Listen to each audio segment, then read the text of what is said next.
and welcome to today's Ukraine update. Disclaimer for the folks on YouTube: the most important part of this video is not going to be shown because YouTube will not allow it on their platform. So my link to my Rumble channel where I can show whatever I want, say whatever I want, is in the description or comment section, and you can watch the video here to see what has happened during these past couple of days. So first, let's start off with Krinky. Krinky is officially under Russian control. When it was first said, I was like, oh, okay, they said it before, they tricked the internet before, but no, really it is. And as you can see right here, the Russians are in Krinky. The Russians, an important thing to know, they did not force the Ukrainians out of Krinky. Ukraine withdrew from Krinky. They tried so many times and lost every battle to the Ukrainians in Krinky until the Ukrainians withdrew. So basically what happened, the Ukrainians withdrew and the Russians came back to take it. And as we can see, a HIMARS strike that it was on Krinky as well. So they all still fighting there, just not with guns and stuff like that, what the average infantryman will use. So Ukraine also posted drone footage of them attacking Russian soldiers in Robotne. And as you can see, the Russians are being bombed here. They were hiding in very weird locations. So I'm assuming it's not under their control. What I'm assuming is that the Ukrainians, they're just some forces hiding.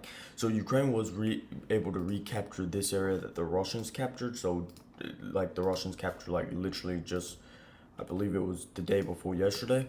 And now Ukraine was able to recapture this area, which basically puts Russia's attack on Robotne back where it started just a couple of days ago. Now, moving on, we have a Russian attack from yesterday that ended in abysmal failure. And again, I apologize for those on YouTube, but YouTube will not allow me to show this. However, for you guys on Rumble, as you can see, the Russians are getting annihilated in this attack. You can see vehicles getting destroyed. Later on, you'll be seeing troops getting destroyed. Though it is an absolute annihilation of the Russian vehicles. They probably lost over 10 vehicles in this assault alone and a lot of men. As you can see, that is the aftermath of it. The Russians, this is just chaotic. This reminds me of the opening days of Ukraine's summer offensive of 2023. Chaos, vehicles destroyed everywhere, troops not knowing what to do. That is what's happening here. So it was I believe the Russians were able to gain some ground, and I'll show you guys the ground they were able to gain. However, at a high cost. And again, Russia's playing the attritional side, and it's up to Russia to decide how much men and vehicles they want to lose before they call it quits. But I do not think this is wise to do. That's what Russia took because of that assault, according to many reliable mappers. Now, if you move to here, we see that these Ukrainian POWs from Novomykaivka, and the Russians basically captured them. They're basically talking, I'm learning Ukrainian currently, but I don't know a lot to say what they're saying without any English subtitles. But basically, I'm assuming they're saying they're all good and normal prisoner POW stuff. So, to make the enemy not seem as bad. And both sides do it. The Americans do it. Everybody does that to the prisoners they capture. Everybody does that. Anyway, now talking about Marinko, we have another video of Russian attack. The Russians are shooting some type of weapon. It's a bit too dark to see at the Ukrainian positions whilst they are attacking. However, Russia is bombing these positions, and it was confirmed earlier today that Russia has taken out the enemy over here and has controlled that village. So they're getting closer and closer to Novomykaivka and encircling it, which could lead to a situation like we saw in Avdiivka. Speaking of Avdiivka, there was a Russian assault on the village right after Avdiivka. And sorry for the music, but as you can see, it did not go well. It was a complete disaster for the Russians. However, they have had a lot of complete disasters in Avdiivka and were able to take the city. So this does not mean they are not able to take it.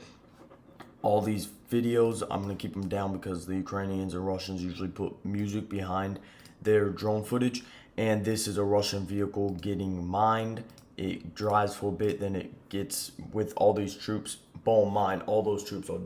I'm sorry, all those troops are like just gone. They're gone, man. Okay, so anyway, that's basically all what's going on from Avdiivka. Russia has claimed that they also, real quick, they captured a Bradley. Russia claimed that they have captured up to 1,000 Ukrainian soldiers. 1,000 Ukrainian soldiers have been captured or missing ever since the evacuation. Again, it was not the most professional evacuation.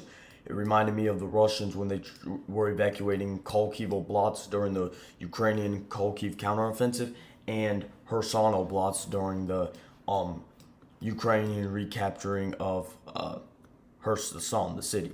We see a high-mo attack by the Ukrainians that, as you can see right here, all these dead Russian soldiers. Some people say 60. The man in the video that was recording said full companies, and I believe he said there may have been 6 just being dragged out from where they were killed. They were killed whilst training on their training grounds.